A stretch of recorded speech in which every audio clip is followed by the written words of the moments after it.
c'est innovant avec Aloussène Sidibé. Alors bonjour férus d'invention et de nouvelles technologies, j'espère que vous allez bien. Quant à moi, je vais super bien.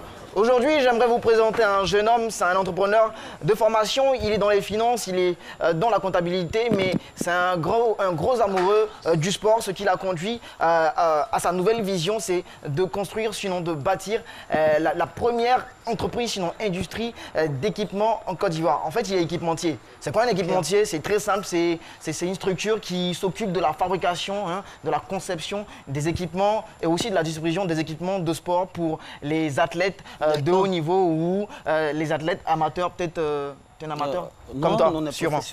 Et donc, il est avec nous, je pense qu'il va venir en plateau, il se nomme Jean-François Kwame. J'aimerais qu'on le mentionne.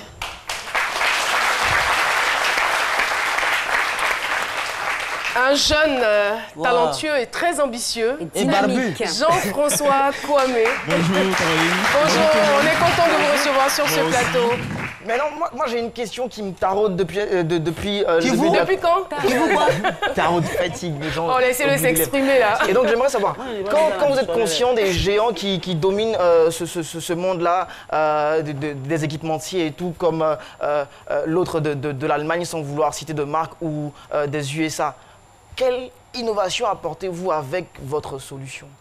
Alors déjà, mes vœux les meilleurs, Merci. de prospérité et surtout de santé. Donc pour répondre à ta question, nous en tant qu'entreprise, on vient pour résoudre un problème. C'est que la plupart des clubs de la Ligue 1 ici en Côte d'Ivoire n'ont pas la possibilité d'avoir des équipements à moindre coût. Là c'est et professionnel. Ils vont très souvent sur les marchés à Makori ou à Djamé et ça se sent tout de suite sur leur performance sur le terrain. Vous êtes d'accord avec moi que... Donc les éléphants, ils ne sont pas équipés. Hein. Les éléphants sont... les éléphants sont équipés, mais je connais en fait des clubs de la Ligue 1 en fait. Donc c'est un peu comme un élève en classe qui, malgré son talent, il connaît ses cours, mais il n'a pas en fait les équipements. Si on est par exemple en physique, il n'a pas son compas. C'est sac d'oignon qui a son sac. Je comprends. Il n'a pas son rapporteur, donc du coup, malgré sa connaissance, son résultat va prendre un coup. C'est ce qui se passe en fait au niveau du football ivoirien. Ils n'ont pas les équipements professionnels, que ce soit des équipements... Donc l'idée c'est d'avoir des équipements professionnels sur place et de ne pas forcément en exporter. Voilà, en exporter parce que ça devient de plus en plus cher pour les présidents des clubs, etc. Voilà. Maintenant, je veux savoir aussi à quel stade de vous êtes à quel stade du projet? Vous êtes au stade encore de la conception ou de la vulgarisation Vous êtes à quel stade? Non, nous ne sommes plus au stade de la conception, nous sommes au stade, on va dire, de la vulgarisation, parce que nous sommes épaulés par deux usines d'abord qui ont fait leurs preuves avec des grands clubs de la Ligue 1 en France et un peu en Europe. Donc pour l'instant, c'est eux qui en fait nous épaulent dans la confection. Mais on est dans une politique qui fera en sorte que... Politique d'équipement. Jean-François, je dirais tout simplement bravo. De rien. Bravo, c'est à louer.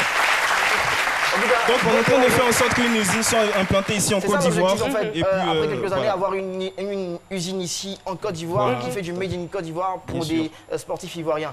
Bon vent à vous et puis bonne chance. Merci beaucoup. Moi, je profite en même temps pour dire aux jeunes qui nous regardent, n'attendez pas forcément d'avoir de gros moyens pour commencer un projet. Vous avez de bons projets, donnez-vous les moyens d'y aller, donnez-vous les moyens de foncer et croyez en vous et croyez aussi en ce que vous pouvez produire. Merci Jean-François. Merci parce que vous n'aviez pas forcément les millions sur vous avant de commencer ce projet et aujourd'hui, il porte ses fruits. Merci infiniment.